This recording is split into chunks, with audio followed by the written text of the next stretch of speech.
السلام عليكم ورحمة الله وبركاته. إن الحمد لله نحمده ونستعينه ونستغفر ونعوذ بالله من شرور أنفسنا وسيئات أعمالنا. من يهده الله فلا مضل له ومن يضلله فلا هادي له، وأشهد أن لا إله إلا الله وحده لا شريك له، وأشهد أن محمدا عبده ورسوله.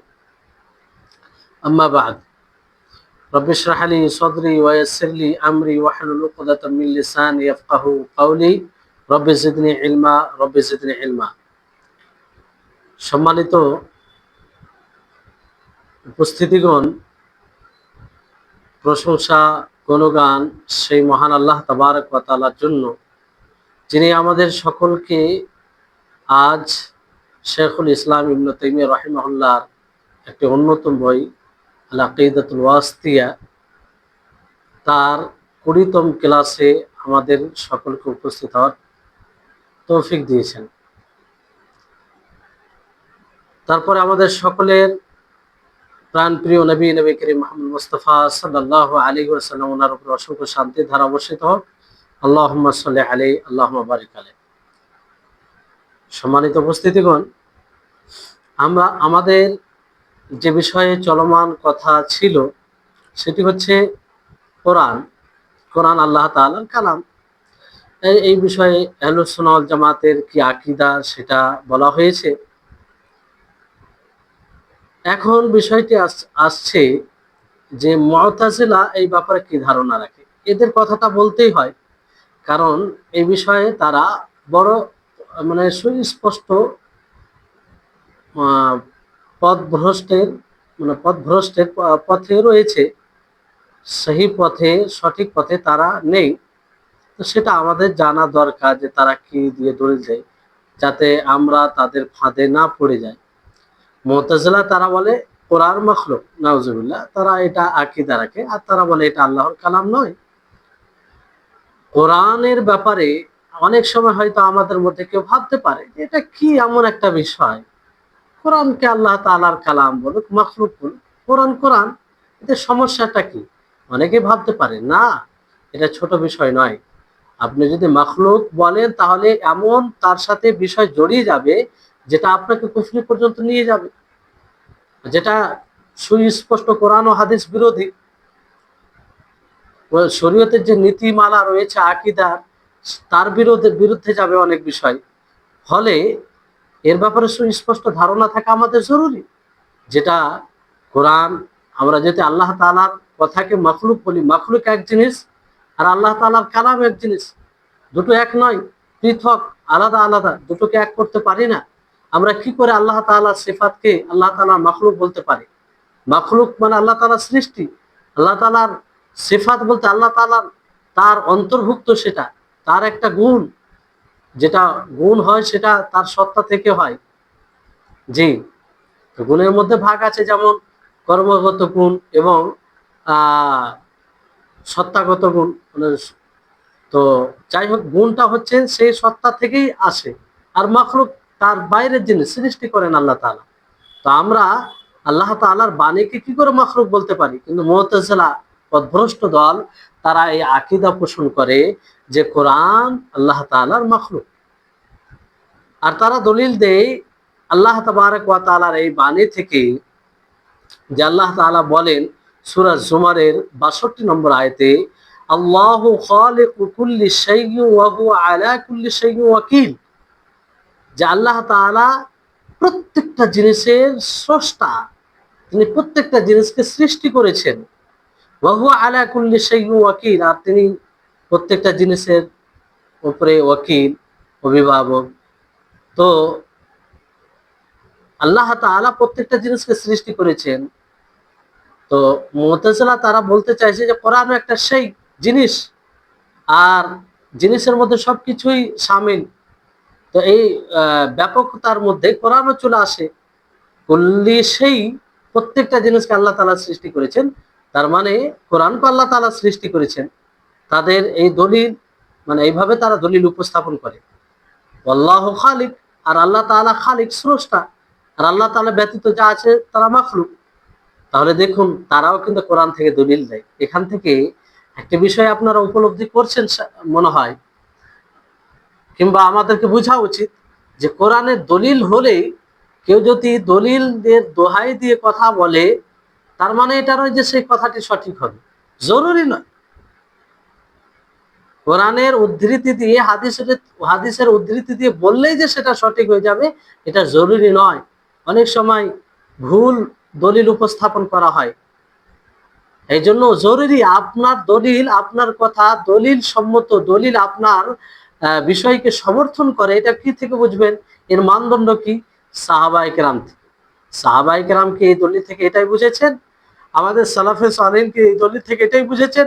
তো মুতাজিলা তারা যে এইভাবে দলিল উপস্থাপন করলো, তো এইভাবে তো কোনো সাহাবী বুঝেননি। কোনো সাহাবী বলেন যে আল্লাহ তাআলার কোরআন এটা তার মাখলুক। ফলে তাদের এই দলিল উপস্থাপন এটা ভুল। আর এর দুই ভাবে খণ্ডন করা যায় তাদের এই মানে এই বিষয়ের এই সংশয়ের। সেটা কি? যে প্রথম কথা হচ্ছে যে কোরআন আল্লাহ তাআলার কালাম, আর আল্লাহ তাআলার যতগুলো সিফাত রয়েছে সেই সিফাত সমূহের মধ্যে একটি সিফাত খালিকের, স্রষ্টার যে সিফাত, সেটা মাখলুক নয়। আল্লাহ তাআলার গুণ কি করে মাখলুক হতে পারে? আল্লাহ তাআলার গুণ মানে তার সত্তা থেকে, সেটা কি করে মাখলুক হতে পারে? তো আল্লাহ তাআলার সিফাত এটা, ফলে এটা কোনো সময় মাখলুক হতে পারে না।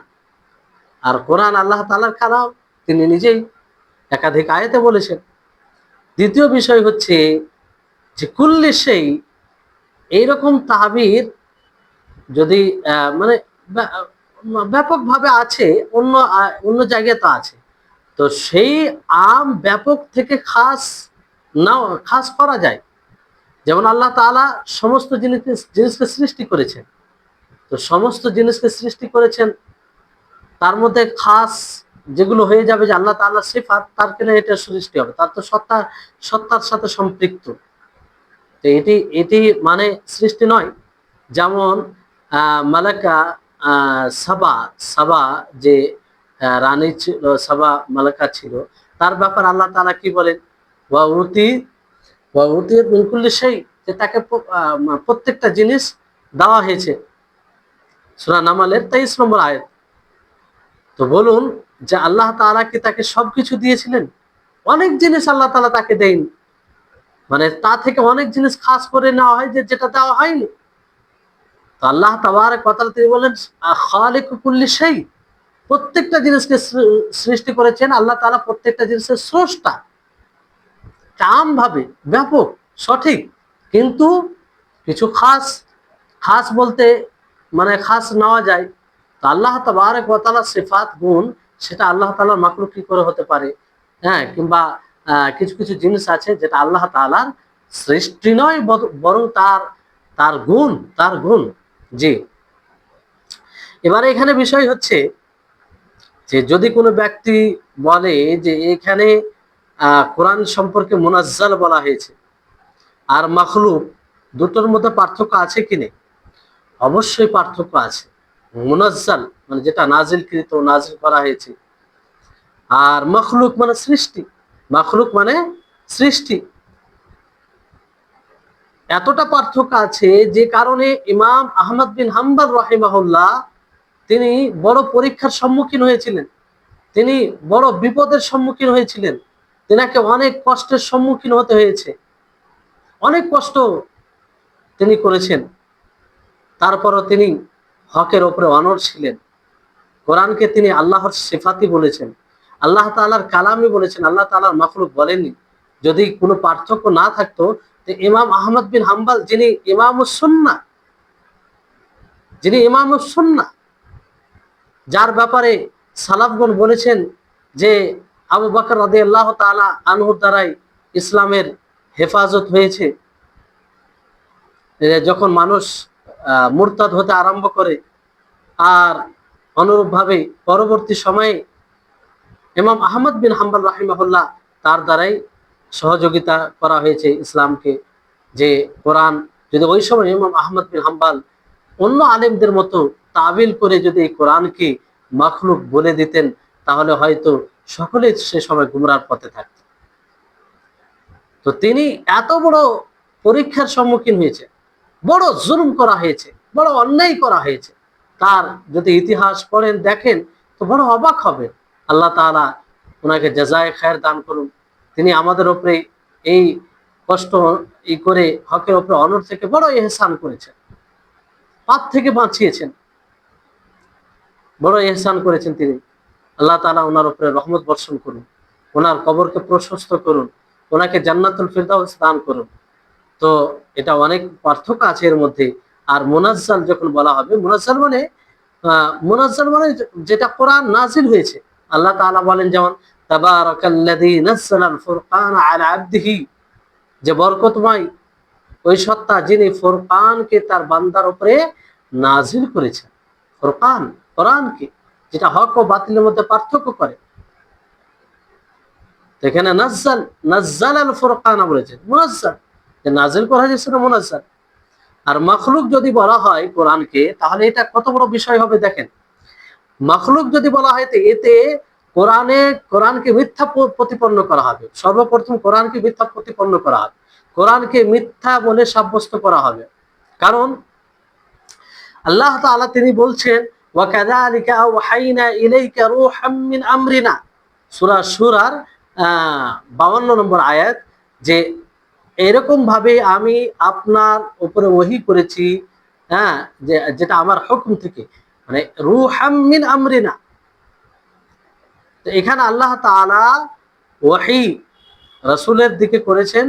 যদি সেটা মানে আল্লাহ তাআলা এটাকে মানে ওহী করা হয়েছে এটাকে উল্লেখ করেছেন, যদি এটা মাখলুক হতো তাহলে তাকে মানে ওহী করা হয়েছে কিংবা ওহী করলাম এটা এটা আল্লাহ তাআলা বলতেন না। যেমন অন্য মাখলুকের ব্যাপারে বলেনি, যদি এটা মাখলুক হতো তো এটা বলতেন না আল্লাহ তাআলা। কারণ মাখলুকের ব্যাপারে কিংবা ওহী করা হয়েছে এটা বলার কোনো মানেই আসে না।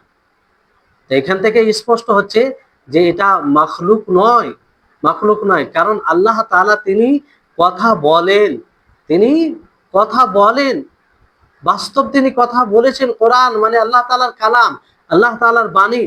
এটা যদি মাখলুক হতো তো আল্লাহ তাআলা এটা বলতেন না যে ওয়া কাযালিকা আওহাইনা ইলাইকা, যে আমি অনুরূপভাবে আমি আপনার উপরে ওহী করেছি। মাখলুক হলে এই কথা আল্লাহ তাআলা বলতেন না। জি, তাহলে এই যারা বলে যে কোরআন আল্লাহ তাআলার মাখলুক, তারা কোরআনকে মিথ্যা প্রতিপন্ন করে। কোরআন বলছে যে এটা ওহী, আল্লাহ তাআলা এটা নাজিল করেছেন ওহী। আর ওহী মানে ওহী করা হয়েছে তাকে বলা হয় যেটা আল্লাহ তাআলা বলেন, যে কথাটা আল্লাহ তাআলা ফেরেশতার মাধ্যমে নাজিল করেন। দ্বিতীয় বিষয় হচ্ছে, দ্বিতীয় যেটা বিষয় মানে আবশ্যিক হবে কোরআনকে মাখলুক বলাতে, যে মানে যদি কোরআন মাখলুক হয়, ভালো করে বুঝবেন বিষয়টি, না হলে বুঝতে পারবেন না, মনোযোগ দিয়ে না শুনলে বুঝতে পারবেন না। কোরআনকে যদি মাখলুক বলা হয়, তাহলে যে কোরআনে কোথাও আল্লাহ তাআলা আদেশ দিয়েছেন, কোরআনে কোথাও আল্লাহ তাআলা নিষেধ করেছেন, কোরআনে আল্লাহ তাআলা কোথাও খবর দিয়েছেন, সংবাদ দিয়েছেন, কোরআনে আল্লাহ তাআলা খবর দিয়েছেন। তো এই সব যে বাক্য, এই সব যে কথা যদি মাখলুক হয়, তাহলে এর কোনো মূল্যই থাকছে না। তাহলে আমরা এটা করতে হবে, হুকম এটা করতে হবে, এটা বুঝাই যাবে না। মানে তখন হয়ে যাবে যে আমর নেহি, আল্লাহ তাআলা আদেশ, আল্লাহ তাআলা নিষেধ, আল্লাহ তাআলা সংবাদ, এটা একটা ধরন হয়ে যাবে মাখলুক। তার সেখান থেকে কোনো অর্থ নেওয়া, অর্থ উপস্থাপন করা, এটা কোনো মানেই হয় না, কোনো অর্থই দাঁড়ায় না। যে আমরা আল্লাহ তাআলা আদেশ দিলে এটা পালন করতে হয়, আল্লাহ তাআলা নিষেধ করলে তা থেকে বিরত থাকতে হয়, আল্লাহ তাআলা যে কাজের আদেশ করেছেন সেটা করা জরুরি হয়ে যায় আমাদের জন্য। এই আমরা থেকে এই কথা, এই অর্থ নেওয়ার কোনো মানেই হয় না যদি সেটা মাখলুক হয়। যেমন ধরুন আরো তো মাখলুক আছে আল্লাহ তাআলা, যে সূর্য, চন্দ্র, নক্ষত্র, এগুলো তো মাখলুক আল্লাহ তাআলা। তো আমরা কি সূর্য চন্দ্র থেকে কোনো মানে অর্থ নিই? আল্লাহ তাআলার মাখলুক মনে করি। যে সূর্য তার একটি তার আকার একটি সূর্য রয়েছে, চন্দ্র একটি তার আকারে চন্দ্র রয়েছে, সে নক্ষত্র তার ধরনের নক্ষত্র রয়েছে।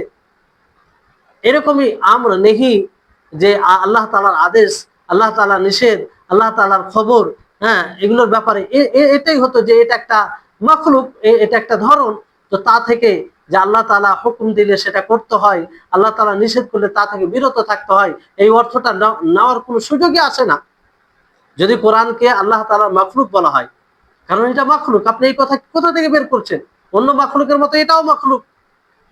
আশা করি আপনারা বুঝতে পারছেন যে অন্য মাখলুকের মতো, যেমন আল্লাহ তাআলা বলেন কুল, কুল, আল্লাহ তাআলা বলেন লা তাকুল, কুল বলো, লা তাকুল তোমরা বলো না, ক্বালা ফুলান অমুক বলল, হাল ক্বালা ফুলান কি অমুক ব্যক্তি কি বলেছে। তো এগুলো কি একটা নকশা হয়ে যাবে, মাখলুকের আকারে নকশা হয়ে যাবে, আর তার অর্থ নেওয়াই যাবে না। কুল বলো মানে বলতে বলছে আল্লাহ তাআলা, এটা নেওয়া যাবে না, কারণ এটা তো মাখলুক, এটা তো মাখলুক।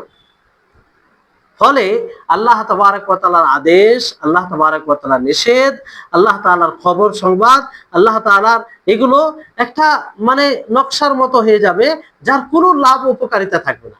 অথচ আল আমরু ইয়াক্তাজিল উজুব, আমরা যখন আল্লাহ তাআলা কোনো কাজের আদেশ দেয় তখন সেটা উজুবের দাবি করে, মানে আবশ্যিকতার দাবি করে। এই অর্থটা কোথা থেকে নেবেন যদি সেটাকে মাখলুক মনে করেন, আল্লাহ তাআলার কথাই মনে না করেন, আল্লাহ তাআলার বাণী মনে না করেন, সেটাকে মাখলুক মনে করেন, তাহলে অন্য জিনিসের মতো এটাও মাখলুক হয়ে যাবে। তাহলে দেখেন দুটি কত খারাপই জিনিস লাজিম আছে, আবশ্যক হয়ে যাচ্ছে। মানে যারা কোরআনকে মাখলুক বলে তারা তারা একভাবে কোরআনকে মিথ্যা প্রতিপন্ন করে, যে কোরআন বলছে আল্লাহ তাআলা পক্ষ থেকে নাজিল হয়েছে, এটাকে ওহী বলা হয়েছে, আর ওহী তখন যেটা কথা হবে। আর কোরআনে আমর নেহি, মানে আদেশ নিষেধ এগুলো রয়েছে। তাহলে যারা কোরআনকে মাখলুক বলে তারা বলে যে আমরা নেহি এগুলো কোনো বিষয়ই নয়, এর কোনো অর্থ দাঁড়ায় না। যে এই জন্য ইমাম ইবনে কাইয়িম রাহিমাহুল্লাহ তিনি এই কথাই বলেন যে যদি এটা বলা হয় যে কোরআন মাখলুক, তাহলে আমর নেহি থেকে যে দলিল উপস্থাপন করা হয়, যেটা অর্থ না হয়, সেটা নেওয়ার কোনো মানেই থাকবে না, কোনো অর্থই দাঁড়াবে না তার, মানে একটা একটা সূরার ধরন হয়ে যাবে যেমন অন্য অন্য মাখলুক রয়েছে। জি। তৃতীয় যেটা কথা এখানে আসবে, যদি কোরআনকে মাখলুক বলা হয়, আল্লাহ তাবারক ওয়া তাআলা কোরআনের নিসবত সম্বোধন নিজের দিকে করেছেন। তো আল্লাহ তাআলা মাখলুকের মানে সৃষ্টির নিসবত নিজের দিকে করেছেন। তাহলে এখানে এটা বলা দুরুস্ত হবে, সঠিক হবে। ভালো করে বুঝবেন কথাগুলো, যদি মনোযোগ দিয়ে না শুনে তার বুঝতে পারবেন না। যদি কোরআনকে মাখলুক বলা হয়, আর আল্লাহ তাআলা মানে যারা মাখলুক বলে তাদের হিসাবে কথাটা বলা হচ্ছে, যে কোরআনকে যদি মাখলুক বলা হয়, তাহলে এই মাখলুকের নিসবত ইজাফত আল্লাহ তাআলা নিজের দিকে করেছেন। যেমন কালাম আল্লাহ বলেছেন, মানে তারা তো বলছে কালাম আল্লাহ, আল্লাহ তাআলার কালাম মাখলুক। তো এই মাখলুকের আল্লাহ তাআলার দিকে আল্লাহ তাআলা নিজে দিকে নিসবত করেছেন মাখলুকের। তাহলে এখানে বলা এটা সঠিক হবে যে সমস্ত মানুষের কথা এটা কি মাখলুক। মানে আল্লাহ তাআলা কোরআন সম্পর্কে কি বলেছেন? কালাম আল্লাহ, যে পূর্বে আয়াত আপনারা পড়েছেন কালাম আল্লাহ বলেছেন, তাই না? তো কালাম আল্লাহ বলেছেন, আর ওই ওই কালামের সম্পর্কে আপনি বলছেন সেটা মাখলুক। তার মানে মাখলুক যেগুলো কথা বলে, মানুষ যেগুলো কথা বলে, সেটাও কালাম আল্লাহ বলতে পারেন আপনি। যেহেতু আল্লাহ তাআলা কালাম, কোরআনকে কালাম আল্লাহ বলেছেন, ওটাকে আপনি মাখলুক বলছেন। তো মাখলুক যে কথা বলে অন্য মানে সৃষ্টি যেমন মানুষ আরো, তো সেটাও সেটাও কালাম আল্লাহ হবে। কারণ পার্থক্য, আপনি তো সৃষ্টি বলছেন, মাখলুক বলছেন, তো এটাও মাখলুক ওটাও মাখলুক। তো এই হিসেবে আপনার এতে লাজিম আসবে এই কথা যে আল্লাহ তাবারক ওয়া তাআলা প্রত্যেক মানুষের মধ্যে হলুল করে গিয়েছেন, প্রবেশ করে গিয়েছেন, যেটা একদম কুফরি আকীদা, যেটা একদম কুফরি আকীদা। জি।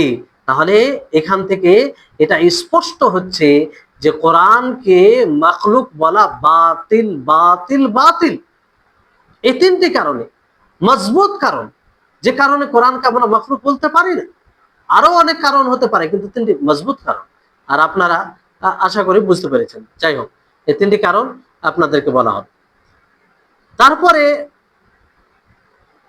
চতুর্থ এখানে কথা যেটা আছে, যদি বলা হয় যে কালাম এমন একটি কালাম যেটা মুতাকাল্লিমের সাথে নয়, মানে মাখলুক আর কি, আলাদা স্বতন্ত্র মাখলুক আল্লাহ তাআলা কালাম, এটাকে যদি জায়েজ মনে করা হয়, তাহলে এতে এই কথা আসবে যে আল্লাহ তাআলার সমস্ত সিফাত মাখলুক, আল্লাহ তাআলার সমস্ত সিফাত মাখলুক। যেমন আপনি বললেন কোরআনকে, আল্লাহ তাআলার কালামকে মাখলুক, অথচ আল্লাহ তাআলার সিফাত আপনি মাখলুক বললেন। তার মানে আরো বাকি যে সিফাত রয়েছে আল্লাহ তাআলার, সেটাও আল্লাহ তাআলার মাখলুক, সেটাও আল্লাহ তাআলার মাখলুক, কোনো পার্থক্য নেই। তার মানে আপনার কথা হিসেবে আল্লাহ তাআলা যে শুনেন, সিফাতে সামা এটা প্রমাণিত, সেটাও আল্লাহ তাআলার মাখলুক, নাউজুবিল্লাহ। আল্লাহ তাআলা দেখেন, সেটাও আল্লাহ তাআলার মাখলুক, নাউজুবিল্লাহ। আপনার কথা থেকে তো এটাই আসছে, যেহেতু আল্লাহ তাআলার কালামকে আপনি মাখলুক বলছেন, আল্লাহ তাআলার সিফাতকে তো আপনি মাখলুক বলছেন, তো বাকি সিফাতগুলো আল্লাহ তাআলার মাখলুক হয়ে যাবে। আল্লাহর সত্তার সাথে কি জড়িয়ে থাকলো? জি, তাহলে বিষয়টি হচ্ছে এরকম বিষয় নয় যে আল্লাহর সত্তার সাথে জড়িয়ে আছে, সেটা আল্লাহ তাআলার সিফাত নয়। আল্লাহ তাআলার সৎ কণ্ঠ রয়েছে, কিন্তু সেটা মাখলুকের সাথে আমরা সাদৃশ্যতা দিতে পারি না। আল্লাহ তাআলার কালাম, তার আওয়াজ রয়েছে, সেটা মাখলুকের সাথে আমরা সাদৃশ্যতা দিতে পারি না। যেমন ধরুন, আপনি যদি আহ হাওয়াতে আওয়াজ শুনেন, যেমন হর্ষ সো যাই হোক, কোনো একটা আওয়াজ শুনেন হাওয়াতে, তো আপনি যখন শুনবেন তখন কি বলবেন? এটা মাসমু, শোনা যাচ্ছে, মাসমু মানে শোনা যাচ্ছে। তো আপনি বলবেন যে হ্যাঁ, এটা হাওয়ার বৈশিষ্ট্য। এটা কি? হাওয়ার বৈশিষ্ট্য বলবেন, হাওয়ার গুণ বলবেন, হাওয়ার আপনি সিফাত বলবেন, এটা এটা বলবেন আপনি। কিন্তু আপনি কি করে, হ্যাঁ, নিজের জন্য বলছেন না, নিজের জন্য বলছেন না, মানে কেমন করে আহ মানে মানে যারা কোরআনকে মাখলুক বলে তাদেরকে এটা সম্বোধন করে বলা হচ্ছে যে তারাই, মানে তাদেরকে যদি বলা হয় যে হাওয়াতে যেটা আওয়াজ হয় সেটা কার সিফাত, সে তারা বলবে হাওয়ার সিফাত, হাওয়ার গুণ। অথচ তারাই ফের আবার বলে যে আল্লাহ তাআলা কথা বলেন, এটা এটা তার সিফাত নয়, এটা তার মাখলুক। তো যেটা আল্লাহ তাবারক ওয়া তাআলা সিফাত, তো যে মূলত যার গুণ বর্ণনা করা হয়েছে মওসুফ, তার দিকে যদি ফিরিয়ে নিয়ে যাওয়া যায়, তাহলে কার দিকে নেওয়া যাবে? আল্লাহ তাআলার কালাম, আল্লাহ তাআলা কালাম করেন, এটা তো আল্লাহর সাথে সম্পৃক্ত না। তো আপনি তার যদি এটাকে সিফাত মনে না করেন, তো কার মনে করবেন? জি, তাহলে এই সব কারণে এটাও একটা কারণ যে এই কারণে কোরআনকে আমরা মাখলুক বলতে পারি না। কোরআন মাখলুক, এটা বাতিল, এতে কোনো সন্দেহ নেই। কারণ কোরআনকে মাখলুক বললে আল্লাহ তাআলা কোরআনে যে হুকুম দিয়েছেন, নিষেধ করেছেন, খবর দিয়েছেন, এগুলোর কোনো অর্থই দাঁড়ায় না, এগুলোর কোনো অর্থই দাঁড়াবে না যদি কোরআনকে মাখলুক বলা হয়। জি, তাহলে এই হচ্ছে বিষয়। এবারে তৃতীয় আয়াতে কি বলা হচ্ছে? আল্লাহ তাবারক ওয়া তাআলা বলেন, ওয়াকাদ কানা ফারীকুম মিনহুম ইয়াসমাউনা কালাম আল্লাহি সুম্মা ইউহাররিফুনাহু মিন বা'দি মা আকালুহু আও ইয়ালামুন, যে তাদের মধ্যে একটি জামাত, তারা আল্লাহ তাআলার কালামকে শুনে, আল্লাহ তাআলার কালামকে শুনে, তারপরে তারা সেটাকে বুঝে জেনে কি করে? বুঝে জেনে বুঝার পরে, জানার পরে পরিবর্তন করে, বিকৃত করে। আসলে এই আয়াতটির প্রেক্ষাপট পিছনে যে পূর্বে আয়াতে বলা হয়েছে আফাতাতমাউনা ইউমিনু লাকুম, আপনারা কি, তোমরা কি আশা করো যে তারা তোমার ঈমান নিয়ে আসবে? হ্যাঁ, অর্থাৎ আল্লাহ তাআলা বলতে চাইছে আশা করিও না ইহুদিদের সম্পর্কে যে তারা ঈমান নিয়ে আসবে। ফারিকুম মিনহুম, এখানে আয়াতে বলতে তাদের যে ওলামা তারা মানে আল্লাহ তাআলার কালামকে শুনে বিকৃত করার চেষ্টা করে, জেনে বুঝে, অথচ তারা জানে বুঝে। ইয়াসমাউনা কালাম আল্লাহ, মানে এখানে সম্ভব রয়েছে যে তারা কোরআনকে শুনে, কালাম আল্লাহ বলতে কোরআন শুনে। এটা দলিল, এই আয়াতটি সুস্পষ্ট দলিল যে কোরআন আল্লাহ তাআলার কালাম, কোরআন আল্লাহ তাআলার কালাম। আর এটাও সম্ভাবনা রয়েছে যে এটা কোরআন উদ্দেশ্য না হয়ে আল্লাহ তাআলার কালাম মুসা আলাইহিস সালামের সাথে, আল্লাহ তাআলার কথা মুসা আলাইহিস সালামের সাথে যখন মুসা আলাইহিস সালাম 70 জন ব্যক্তিকে 70 জনকে আল্লাহ তাআলা নির্ধারিত সময়ের জন্য চয়ন করেছিলেন। তো আল্লাহ তাআলা মুসা আলাইহিস সালামের সাথে কথা বলেছেন, আর তারা শুনেছে, আর বাকি তারা শুনেছিল। তো তারা এই আল্লাহ তাআলার কালামকে পরিবর্তন করে জেনে বুঝে, জেনে বুঝে। জি, তাহলে এই আয়াতে বিষয়টি হচ্ছে যে এই এটা প্রতীয়মান কিংবা এটা দলিল, এটা সাব্যস্ত হয় যে আল্লাহ তাআলার কালাম, এটা সাউত, তার আওয়াজ রয়েছে যেটাকে শোনা যায়। আর কালাম এটা মুতাকাল্লিমের সিফাত, মুতাকাল্লিম মানে যে বলে, কথা বক্তার সিফাত হয়, বক্তার গুণ হয়। আমি যে কথা বলছি, এই কথা আমার গুণ, কথা বলা আমার এটা গুণ, এটা আমার সৃষ্টি নয়, এটাকে আমি সৃষ্টি করিনি। মানুষ কোনো কথা বলে তো কি বলি যে সে কথাকে সৃষ্টি করলো? না, এটা তার গুণ। মানুষ হলে কথা বলবে সে, এটা তার সত্তার সাথে সম্পৃক্ত। যখন ইচ্ছা করে বলে, যখন ইচ্ছা করে বলে না, এটা সৃষ্টি নয়। জি, তাহলে আশা করি আপনারা বুঝতেন, এটা স্বতন্ত্র জিনিস নয়, সত্তার সাথে জড়িয়ে থাকে। তাহলে কোরআন আল্লাহ তাআলার কালাম, অন্যের কালাম নয়। জি, এখানে মানে ইউহারিফুনা মিন বাদি মা আকালু মানে পরিবর্তন করে, অর্থ তারা পরিবর্তন করে। আর এটা কঠোর মানে বুঝে জেনে বুঝে একটা করা, জেনে বুঝে দুঃসাহসিকতা করা, আল্লাহর ব্যাপারে আল্লাহর কথাকে বিকৃত করা, এটা বেশি কঠোর ওই ব্যক্তির তুলনায় যে না জেনে বুঝে করে। যে না জেনে বুঝে করে তার তুলনায় এটা বেশি কঠোর, যে জেনে বুঝে করবে বেশি কঠোর। এটা স্বাভাবিক, এটা তো স্পষ্ট বিষয়। তৃতীয় আয়াত হচ্ছে আল্লাহ তাআলা বলেন সূরা ফাতহার 15 নম্বর আয়াত, ইউরিদুনা ইউবাদদিলু কালামাল্লাহ কুল লান তাত্তাবিউনা কাযালিকুম ক্বালা আল্লাহু মিন ক্বাবল। যে তারা চাইছে আল্লাহ তাআলা কালামকে, আল্লাহ তাআলার বাণীকে বিকৃত করতে। আপনি বলে দিন যে তোমরা কখনো আমাদের অনুসরণ করবে না, এভাবে আল্লাহ তাআলা পূর্বে বলেছেন। যাই হোক, পুরো আয়াত রয়েছে। তো এখানে যে আই ইউবাদদিলু কালামাল্লাহ, এখানে এটা করা, এখান থেকে কি স্পষ্ট হচ্ছে যে কোরআন আল্লাহ তাআলার কালাম, কালাম আল্লাহ তাআলার বাণী। কালাম বলতে বাণী। ফলে এক্ষেত্রে সূরা ফাতহার 15 নম্বর আয়াতে কি বলে, সায়াকুলুল মুখাল্লাফুনা ইদান তালাকতুম ইলা মাগানিম লিতাখুযুহা যারুনা নাত্তাবিউকুম। যে যারা পিছিয়ে গিয়েছিল তারা বলবে যখন যখন তারা মানে যুদ্ধে যেগুলো মাল পেয়েছে সেগুলোর দিকে তারা যায় সেটাকে নেওয়ার জন্য, তারা বলে যে আমাদেরকে তোমাদের অনুসরণ করতে ছেড়ে দাও, তোমাদের অনুসরণ করবে। এখানে তারা চেষ্টা করেছিল আল্লাহ তাআলার কালামকে পরিবর্তন করার, অথচ তারা রাসূল সাল্লাল্লাহু আলাইহি সাল্লামের সাথে বের হয়েছিল, কিন্তু আল্লাহ তাআলা সেই মালে গনিমত, যে মালগুলো পাওয়া গেছিল যুদ্ধে, সেটা ওই সব নির্ধারিত ব্যক্তিদের জন্য করে নির্ধারিত করেছিলেন যারা হুদাইবিয়ার যুদ্ধে ছিলেন, অংশগ্রহণ করেছিলেন। আর যারা শুধু এই মালে গনিমত নেওয়ার জন্য গেছে তাদের জন্য নয়, তাদের জন্য নয়, আর তাদের কোনো হক অধিকারও নেই। যে তাহলে এখানেও এটাই স্পষ্ট যে আল্লাহ তাআলা কালাম, কালাম আল্লাহ তাআলা ক্বাল আল্লাহ তিনি বলেন, এখান থেকে স্পষ্ট হচ্ছে। চতুর্থ আয়াত, যে আয়াতে আল্লাহ তাআলা সূরা কাহফের 27 নম্বর আয়াতে বলেন, ওয়াতলু মা উহিয়া ইলাইকা মিন কিতাবি রাব্বিক লা মুবাদদিলা লিকালিমাতিহি।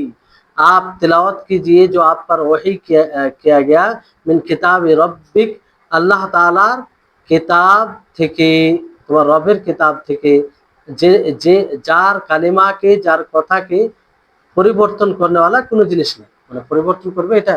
তো এখানে মা ওহিয়া ইলাইকা, এখান থেকে স্পষ্ট হচ্ছে যে কোরআন, হ্যাঁ, কোরআন কোরআন উদ্দেশ্য, আর কোরআন ওহী, আর ওহী কথা ছাড়া হয় না, ফলে এটা মখলুক নয়, মখলুক নয়। কিতাবে রব্বিকে, এখানে কোরআনের ইজাফত আল্লাহ সুবহানাহু ওয়া তাআলা তার নিজের দিকে করেছেন, কারণ তিনি তো কথা বলেন, আর তিনি মুহাম্মদ সাল্লাল্লাহু আলাইহি ওয়াসাল্লামের উপরে জিবরিল আলাইহিস সালামের দ্বারা নাজিল করেছেন। কোরআনকে পরিবর্তন কেউ করতে পারে না, এই জন্য বলা হয়েছে লা মুবাদদিলা লিকালিমাতি, মানে এমন কোনো ব্যক্তি নেই, মানে আল্লাহ তাআলার কালিমাকে পরিবর্তন কেউ করতে পারে না। হ্যাঁ, মানে কেউ পরিবর্তন করবে এরকম নাই।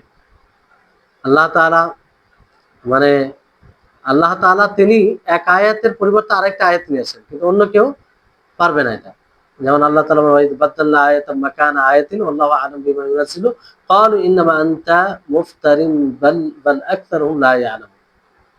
যে যখন আমি একটা আয়াতকে পরিবর্তন করি আরেকটা আয়াতের জায়গায়, তো আল্লাহ তাআলা বেশি জানেন যে যেটা তিনি নাযিল করেছেন। তারা বলেন যে তুমি মিথ্যুক কিংবা অপবাদকারী, অথচ তাদের মধ্যে অনেকে জানে না। তো যাই হোক, এখান থেকে যেটা বিষয় হচ্ছে লা মুবাদদিলা লিকালিমাতি, যে তার মানে তার কালেমাকে পরিবর্তন করতে পারবে না। তার মানে কি, যেগুলো কওনি কালেমা আর মানে এখানে কওনি কালেমা ও শারঈ কালেমা দুটোই জিনিস রয়েছে, দুটোকে পরিবর্তন, কিন্তু কওনি সেটা থেকে আলাদা, ভিন্ন বিষয়। মানে কওনি যেটা কালেমা, সেটাকে কেউ পরিবর্তন করতে পারবে না আল্লাহ তাআলা ব্যতীত। যেমন আল্লাহ তাআলা কারো মৃত্যুর যদি সিদ্ধান্ত নেই, ফয়সালা করেন, তো কেউ এটাকে পরিবর্তন করতে পারবে? কেউ পারবে না। হ্যাঁ, যতই সে চেষ্টা করুক। অথবা আল্লাহ তাআলা কারো অসহায়, যে সে অসহায় থাকবে এটার ফয়সালা করুন, কেউ পারবে? কেউ পারবে এটাকে পরিবর্তন? কেউ পারবে না। কিংবা আল্লাহ তাআলা অনাবৃষ্টি দিতে চান, দুর্ভিক্ষ দিতে চান, দুর্ভিক্ষ দেন, সিদ্ধান্ত ফয়সালা করে, এটাকে কেউ পরিবর্তন করতে পারবেন? পারবে? পারবে না। এই সমস্ত বিষয় যেগুলো কায়নাত দুনিয়াতে ঘটে, হ্যাঁ, সেগুলো আল্লাহ তাআলা, সেগুলোর ব্যাপারে আল্লাহ তাআলা কি বলেন? ইন্নামা আমরুহু ইযা আরাদা শাইআন আন ইয়াকুলা লাহু কুন ফায়াকুন। যে তার হুকুম যখন তিনি ইচ্ছা করেন কোন জিনিসের, তো বলেন কুন ফায়াকুন, হয়ে যা, সে তখন হয়ে যায়। আর শারঈ কালিমা, যেটা শারঈ কালিমা, তো এটা কুফর, আহলে কুফরদের পক্ষ থেকে, নেফাক এরদের পক্ষ থেকে পরিবর্তন ঘটে। মানে শারঈ কালিমা তারা পরিবর্তন করে আর কি, হয় কালিমাতকেই মানে শব্দকে পরিবর্তন করে, অথবা অর্থ পরিবর্তন করে, কিংবা অর্থ আর এগুলো দুটোই পরিবর্তন করে। তারা পরিবর্তন করে বলতে এটা তারা নিজে নিজে পরিবর্তন করে, এটা এর দিকে। আর শারঈ কালিমা, কিন্তু কাউনি কালিমাকে কেউ পরিবর্তন করতে পারবে না। কাউনি কালিমাকে কেউ পরিবর্তন করতে পারবে না। যেমন আল্লাহ তাআলা কোন জিনিসের ফয়সালা করেছেন, তো সেটা কেউ পরিবর্তন পারবে না। পঞ্চম আয়াত হচ্ছে আল্লাহ তাআলা বলেন ইন্না হাযাল কুরআন ইয়াকুসসু আলা বানি ইসরাঈলা আকসারাল্লাযী হুম ফীহি ইখতালিফুন। সূরা নামলের ৭৬ নম্বর আয়াত, যে এই কোরআন বর্ণনা করে বানু ইসরাইলের উপরে, হ্যাঁ, তো বর্ণনা করে ইয়াকুসসু, আর কিসসা বর্ণনা করা এটা কথা ছাড়া হয় না। আর কোরআনকে কে বর্ণনা করে? কোরআনকে আল্লাহ তাআলাই বর্ণনা করে। তো এটা তো আল্লাহ তাআলার কালাম হলো না, আল্লাহ তাআলার কালাম হলো। এইভাবে এই আয়াত থেকেও এটা প্রমাণ হচ্ছে যে কোরআন আল্লাহ তাআলার কালাম, আল্লাহ তাআলার মাখলুক নয়। মাখলুক যদি হতো তো এইভাবে বলার কি প্রয়োজন ছিল? বলার কোনো মানেই দাঁড়ায় না। জি, অসংখ্য দলিল আছে এই ব্যাপারে। আল্লাহ তাআলা যেমন অন্য আয়াতে সূরা ইউসুফে বলে নাহনু নাকুসসু আলাইকা আহসানাল কসাসি বিমা আওহাইনা ইলাইকা হাযাল কুরআন, যে আমি আপনাকে বর্ণনা করছি, কিসসা বলছি, উত্তম কিসসা, উত্তম কাহিনী, হ্যাঁ, উত্তম ঘটনা, যে আমি আপনাদেরকে ওহী করেছি এই কোরআন। তো নাকুসু আল্লাহ তাআলা ব্যবহার করেছেন। তা এই বর্ণনা করা এটা কথা ছাড়া হয়? এটা কথা হলে আল্লাহ তাআলার মাখলুক কি করা হয়? আল্লাহ তাআলার কালামই হবে না, আল্লাহ তাআলার বাণী হবে। জি, তাহলে এটা থেকে স্পষ্ট। আশা করি এই সব কথা থেকে আপনারা সুস্পষ্টভাবে বুঝে গেছেন যে আল্লাহ তাআলার কালামকে কোনো সময় মাখলুক বলা যাবে না। মাখলুক বলা এটা বাতিল, কোনো মতেই এটা বলা যাবে না। এবার আসুন যে কোরআন এটা মুনাজ্জাম মিনাল্লাহ, আল্লাহ তাআলার পক্ষ থেকে নাজিলকৃত, এটাও প্রমাণিত। এর পূর্বে একটু পড়েছেন, বিস্তারিত নয়। এজন্য লেখক রাহিমাহুল্লাহ শেখুল ইসলাম ইবনে তাইমিয়া রাহিমাহুল্লাহ তিনি কয়েকটি আয়াত নিয়ে আসেন, যে আয়াত দ্বারা এটা প্রমাণিত হয় যে আল্লাহ কোরআন আল্লাহ তাআলার পক্ষ থেকে নাজিলকৃত, মুনাজ্জাম মিনাল্লাহ, মুনাজ্জাম মিনাল্লাহ। যেমন প্রথম আয়াত আল্লাহ তিনি নিয়ে আসেন শেখুল ইসলাম ইবনে তাইমিয়া রাহিমাহুল্লাহ, যে ওয়াহাযা কিতাবুন আনজালনাহু মুবারাকুন, যে এই কিতাব যেটাকে আমি নাজিল করেছি বরকতময়, বড় বরকতময়। জি, হাদা যার দিকে কোরআনের নিসবত করা, হাদা বলতে কোরআন, হাদা কিতাবুন কোরআন, কিতাব বলতে মাকতুব, যেটা লেখা আছে লৌহে মাহফুজে লেখা রয়েছে। আর এক মানুষ সময় ফারিস্তাদের হাতে যেটা রয়েছে তাদের এতে লেখা আছে, আর একটা হচ্ছে মানুষের হাতে, আমাদের হাতে যেটা মুসাফ তাদের লেখা আছে কিতাব। কিতাব হলো লৌহে মাহফুজ, লিখিত, কিংবা ফারিস্তাদের হাতে বেআইদি সাফারা যে বলা হয়েছে। তারপরে আমাদের হাতে যে মুসাফ রয়েছে সেগুলো, তো এই কিতাব মুবারক মানে বলতে বরকতওয়ালা। তো কোরআন আসলে বরকতওয়ালা। আল্লাহ, আমরা যদি বুঝতাম তাহলে এই কোরআন বরকতময়। আল্লাহ বলছে এই কোরআন, কখনো এই কোরআনের সঙ্গ ছাড়তাম না, কোরআনকে নিজের জীবন সঙ্গী বানিয়ে নিতাম। কোরআন সফরের সাথে থাকতো, কোরআন বিপদের সাথে থাকতো, কোরআন সব সময়, কোরআন প্রশান্তির একটা অন্যতম মাধ্যম হতো। কিন্তু আমরা বুঝতে পারিনি কোরআন বড় বরকতময়। আল্লাহ তাআলা যে তিনি বলেছেন যে ওয়াহাদা কিতাবুন আনজালনাহু মুবারাক, এটা যে উপলব্ধি করেছে সেই বড় এক নেয়ামতকে, নেয়ামত দ্বারা সঠিকভাবে উপকৃত হওয়ার হয়। কোরআন বড় বরকতময়, আল্লাহ বলছি বড় বরকতময়। এর সাথে একটু আন্তরিকতার সাথে সম্পর্ক গড়ে তুলুন, বুঝতে পারবেন এই কোরআন আপনার একাকিত্বকে দূর করবে, এই কোরআন আপনার চিন্তাকে দূর করবে, এই কোরআন আপনার বিপদকে দূর করবে। মানে এই কোরআন একটা মাধ্যম হবে, এই কোরআন আপনাকে ঠিক রাস্তা দেখাবে, এই কোরআন আপনাকে আল্লাহর অবাধ্যতা থেকে বাঁচাবে, এই কোরআন আপনাকে রাসূলের প্রকৃত অনুসরণকারী বানাবে। এই হিসেবে কোরআন বড় বরকতময়, কোরআন বড়ই বরকতময়। আল্লাহ যেন আমাদের সকলকে কোরআনের সাথে একদম গভীর ভাবে জড়িয়ে থাকার তৌফিক দান করেন। তো মুবারক, মুবারক বলতে বরকতময়। যেমন বরকতময় কোরআনের ব্যাপারে কি বলা হয়েছে, যে এটা হৃদয়ের শিফা, হৃদয়ে যা আছে তার শিফা, এটা আরোগ্য দেয়। হৃদয়ে আমাদের আমাদের হৃদয় অনেক রোগে আক্রান্ত হয়, অনেক রোগী হই আমরা, হৃদয় রোগে আক্রান্ত হয়, অসুস্থ হয়ে যায়, সেটা থেকে আরোগ্য পাওয়া যায় কোরআনের মাধ্যমে।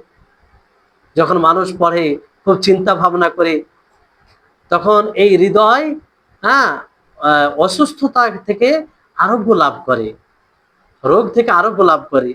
আল্লাহ তাআলা বলেন ওয়ানুনাজ্জিলু মিনাল কুরআনি মা হুয়া শিফাউ ওয়া রাহমাতুল লিল মুমিনিন, যে আমি কোরআনকে নাযিল করেছি যেটা মুমিনদের জন্য রহমত ও শিফা, আরোগ্য দান করে। এই হচ্ছে কোরআন বরকতময়। এই কোরআন মোবারক, বরকতময় কিসে? কোরআনকে অনুসরণ করতে গেলেও বরকতময়, এটা এই দিক দিয়েও বরকতময়। কারণ কোরআনকে আপনি যদি অনুসরণ করেন, এর দ্বারা আপনার আপনার প্রকাশ্য আমল, গোপনীয় আমল, প্রকাশ্য আমল সবকিছু আপনার সঠিক আমল হবে, শুদ্ধতা আসবে। যে যে যে যে আমলগুলো আল্লাহ তাআলার নিকটে গ্রহণযোগ্য হবে, এই কোরআন তার যে প্রভাব রয়েছে বড়, সেই হিসেবেও বরকতময়। যেমন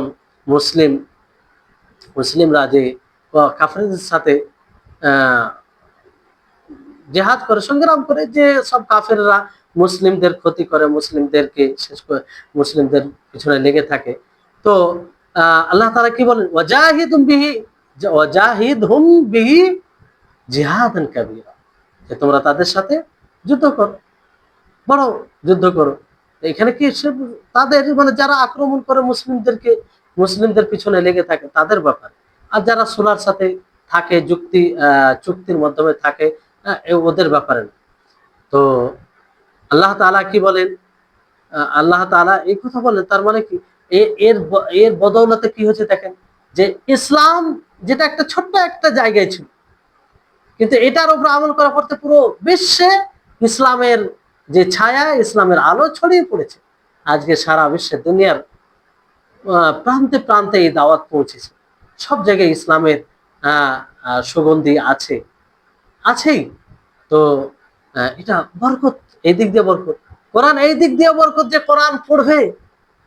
কোরআন পড়বে তার পড়াতেও বরকত রয়েছে। কারণ কোরআন যদি পড়ে, একটি অক্ষর যদি পড়ে, তাহলে 10 নেকি রয়েছে। আল্লাহু আকবার। তাহলে কত আফসোসের বিষয়, কত দুর্ভাগ্যের বিষয়, যে কোরআনের একটি অক্ষরে 10 নেকি থাকা সত্ত্বেও দুনিয়াতে এমনও মানুষ আছে যে সব রকম শিক্ষা অর্জন করে, কিন্তু কোরআনের শিক্ষা অর্জন করার তৌফিক হয় না, শিক্ষার চেষ্টা করেন। আপনি চিন্তা করুন, আপনি কোরআন যদি পড়তে পারেন, তাহলে মাঝে মধ্যে তো কোরআন পড়বেন, আর অবশ্যই পড়বেন। তাহলে আপনি কতটা নেকি অর্জন করতে পারেন, মাঝে মধ্যে কোরআন শেষ করবেন। কিন্তু একজন ব্যক্তি কোরআনই পড়তে জানলো না, তাহলে কোরআনের সাথে কি বন্ধুত্ব থাকলো তার? আল্লাহ তাআলার বাণীকে পেয়ে যে একটা গর্বিত হওয়া উচিত, সে আর কি গর্বিত হবে? আল্লাহ তাআলার বাণীকে সে উচ্চারণ করতেই শিখলো না, নিজের এই চর্ম জিহবাতে আনতেই পারলো না, যেটা সৌভাগ্যের বিষয়, যেটা বড় সৌভাগ্যের বিষয়। তাহলে এই কোরআন পড়তে গিয়ে পড়াতেও বরকত রয়েছে। যদি একটি অক্ষর পড়ে 10 নেকি, তাহলে এইভাবে বলুন যে পুরো কোরআন যদি শেষ করে, তাহলে কত নেকি অর্জন করতে পারে একজন কোরআন পাঠক, একজন কোরআন তেলাওয়াতকারী, কত নেকি অর্জন করতে পারে। তাহলে যেমন কোনো ব্যক্তি যদি বলে ক্বালা ক্বালা, তাহলে এখানে 30টি নেকি অর্জন হয়। কারণ কয়টা অক্ষর আছে? কফ, আলিফ, লাম। আলিফ লাম মিম, 3টি অক্ষর আছে। আল্লাহ নবী সরাসরি হাদিসে বলেন যে প্রত্যেকটা অক্ষরের পরিবর্তে 10 নেকি। আর আলিফ লাম মিম, এটা একটি অক্ষর নয়, আলিফ একটি অক্ষর, লাম একটি অক্ষর, মিম একটি অক্ষর। এই সামান্য মুহূর্তে, সেকেন্ডে আপনি 30 নেকি অর্জন করলেন। তাহলে এই হচ্ছে কোরআনের বারাকা। আর আমরা এইভাবে কোরআনের অসংখ্য বারাকাত, অসংখ্য কল্যাণ, অসংখ্য মঙ্গল অর্জন করতে পারি, যার আমরা গণনা করতে পারি না। এই ব্যাপারে আলোচনা করতে গেলে বড় বড় আলোচনা হয়ে যাবে। তো কোরআন এক কথায় বরকতময়, সার্বিকভাবে বরকতময়।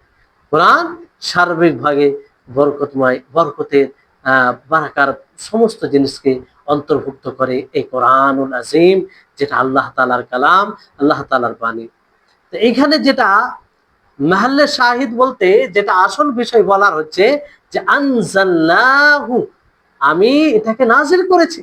আর কোরআন আল্লাহ তাআলার মুনাজ্জাল, মানে নাজিলকৃত, এটা এখান থেকে এটা স্পষ্ট হচ্ছে। তাহলে আল্লাহ তাআলা থেকে নাজিল হয়েছে, এটা এটা তার উপরে দলিল। দ্বিতীয় আয়াত হচ্ছে আল্লাহ তাআলা বলেন, লাউ আনজালনা হাযাল কুরআন আলা জাবালিন লারাআইতাহু খাশিআন মুতাসাদ্দিআন মিন খাশিয়াতিল্লাহ। সূরা হাশরের 21 নম্বর আয়াত। আল্লাহ তাআলা বলেন, আমি এই কোরআনকে নাজিল করেছি পাহাড়ের উপর। লারাআইতাহু, যদি আমি এই কোরআনকে পাহাড়ের উপরে নাজিল করতাম, লারাআইতাহু, তাহলে আপনি তাকে দেখতেন, খাশিআন মুতাসাদ্দিআন, সেই ভয়ে ভীত হয়ে চূর্ণ বিচূর্ণ হয়ে যেত আল্লাহ তাআলার ভয়ে। চিন্তা করেছেন এই কোরআন কতটা মর্যাদাশীল এবং কতটা গুরুত্ব, যে কোরআন আর জাবাল, যেটা মজবুত, সহ্য করতে পারত না। তো জাবাল, পাহাড়, এটা কঠোর শক্ত, পাথর শক্ত। আর তার সাথে আল্লাহ তাআলা উদাহরণ দিয়েছেন, বলেছেন যে সেটা সহ্য করতে পারবে না। এই জন্য আল্লাহ তাআলা বলে কি, সুম্মা কাসাত কুলুবুকুম মিন বা'দি যালিকা ফাহিয়া কাল হিজারা আও আশাদ্দু কাসওয়া, যে তাদের হৃদয় কঠোর হয়ে গেল, এরপরে তার পাথরের মতো অথবা তার চেয়ে কঠিন। এই কোরআন পাহাড়ের উপরে নাজিল হলে, পাহাড়ের উপরে, তো আল্লাহ তাআলা বলছেন যে আপনি তাকে চূর্ণ বিচূর্ণ দেখতেন ভয়ভীত হয়ে। তো খাশিয়ান মানে ভয়ভীত হয়ে আর কি। জি। তো যারা এই কোরআন এমন একটাই জিনিস, এই জন্য দেখবেন যে কোরআন যখন তেলাওয়াত করা হয়, কোরআন যখন মুমিনদের সামনে তেলাওয়াত করা হয়, তখন তাদের ঈমান বৃদ্ধি পায়। হ্যাঁ, আর যাদের হৃদয়ে বক্রতা থাকে, অসুখ থাকে, রোগ থাকে, তাদের নাপাকি আরো বৃদ্ধি পায়। আল্লাহ তাআলা হেফাজত করুন তা থেকে। তো হৃদয় যারা কোরআন আসার পরেও তা থেকে নসিহা অর্জন করে না, তাদের হৃদয় শক্ত পাথর হয়ে যায়, পাথরের চেয়েও কঠিন হয়ে যায়, আর হৃদয় কলুষিত হয়ে যায়। জি। তাহলে এখান থেকে আহ, এটা স্পষ্ট হচ্ছে যে পাহাড় পাহাড় তারও অনুভূতি আছে। হ্যাঁ, কারণ সেও আল্লাহ তাআলাকে ভয় করে, সেও আল্লাহ তাআলাকে ভয় করে। যার যাকে বিশেষ করে আল্লাহ তাআলা সৃষ্টি করেনি, মানে মখলুক তাকে উত্তম উৎকৃষ্ট করে সৃষ্টি করেছে, তা সত্ত্বেও এই মখলুক এত অহংকারী হয়ে যায়, ইনসান মানুষ, যে এই কোরআনকে সে কিছু মনে করে না। কিন্তু পাহাড় সে ভয় করে আল্লাহ তাআলাকে, যে তার উপরে কোরআন নাযিল করলে সে চূর্ণ বিচূর্ণ হয়ে যেত, ভয়ে ভীত হয়ে যেত।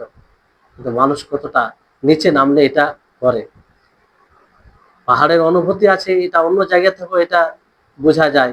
যেমন নবী সাল্লাল্লাহু আলাইহি সাল্লাম কি বলেন, উহুদ পাহাড়কে দেখে বলেন, হাযা উহুদু জাবালিন ইউহিব্বুনা ওয়া নুহিব্বুহু, যে এই হচ্ছে জাবালে উহুদ, যে উহুদ পাহাড়কে আমরা ভালোবাসি, আর সেই উহুদ পাহাড় আমরা খুব ভালোবাসি।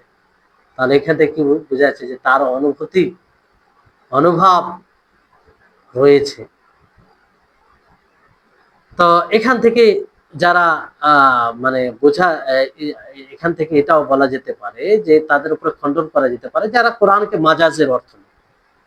হ্যাঁ, মানে তারা যেমন মাজাজের অর্থে মানে আসল অর্থ না নিয়ে অন্য অর্থে, যেমন কোরআনে রয়েছে সূরা কাহফের ৭৭ নম্বর আয়াতে আল্লাহ তাআলা বলেন, ফাওয়াজাদা ফিহা জিদার ইউরিদু আন ইয়ানকাযা, যে তারা পেল, উভয়ে পেল একটি দেওয়ার সেই গ্রামে, সেই দেওয়ার পড়ে যাওয়ার উপক্রম করছিল।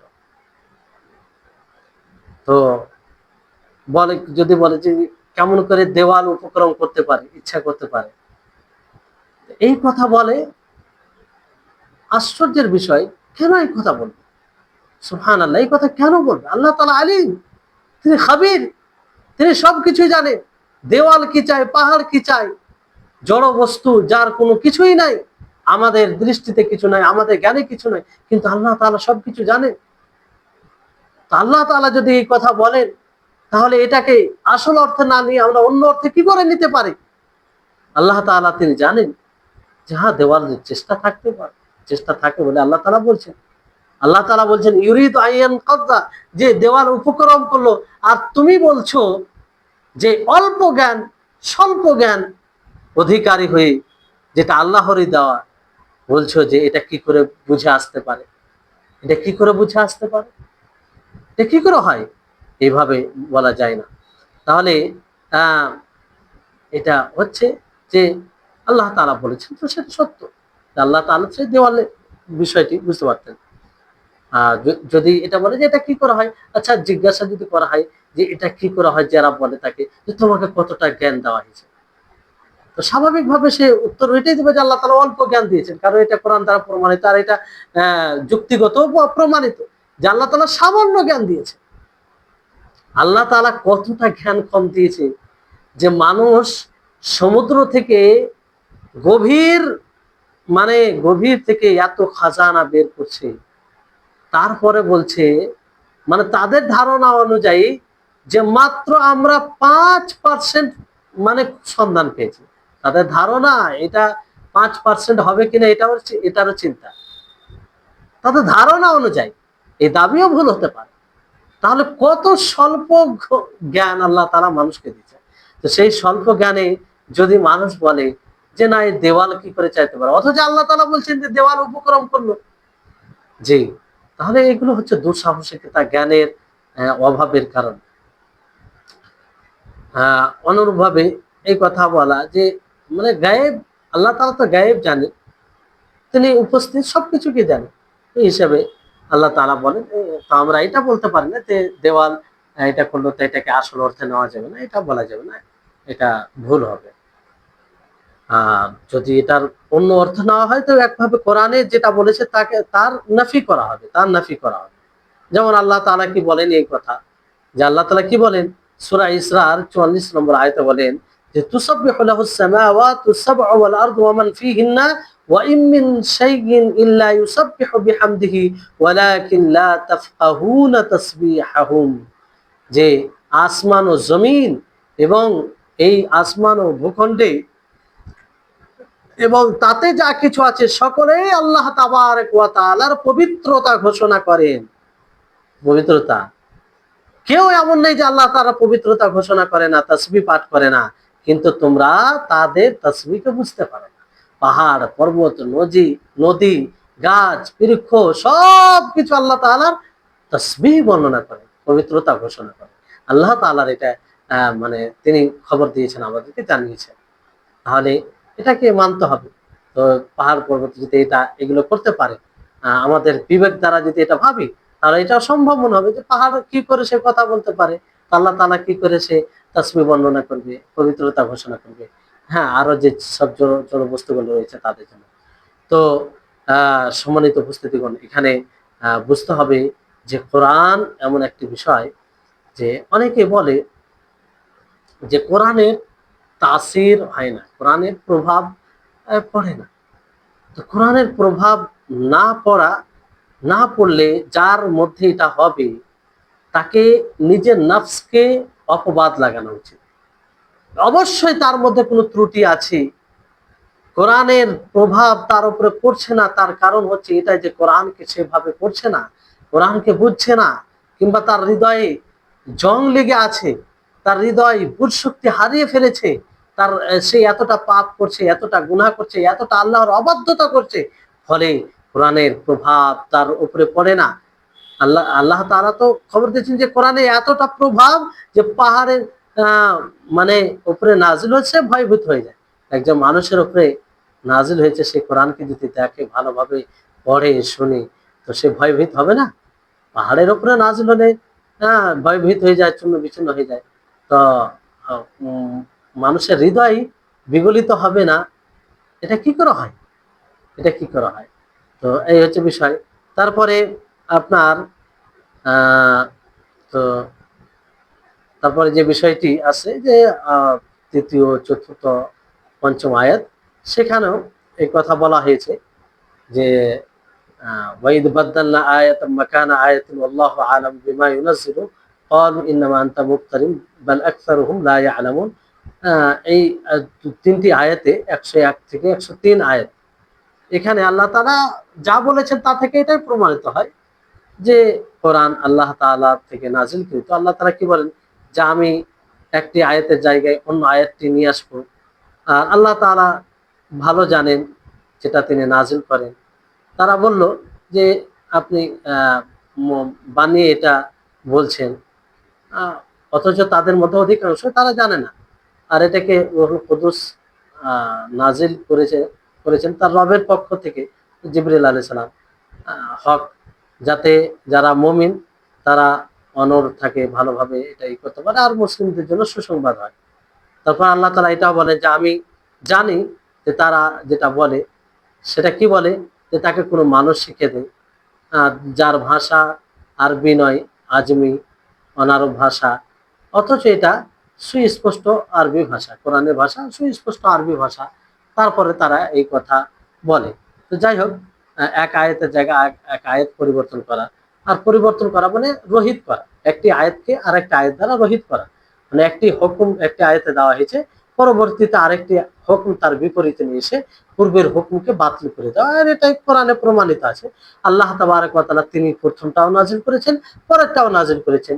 প্রথমটাকে প্রথমটাকে পরে নাজিল করে রহিত করেছেন, এতে এর পিছনে হিকমা রয়েছে। এটা আল্লাহ তাআলা তিনি যেটা ইচ্ছা সেটা করেন। কখনো আয়াতকে রহিত করেন, তেলাওয়াতকে, কখনো হুকুম রহিত করা হয়, কখনো শব্দকে রহিত করা হয়, মানে বাতিল করা হয়।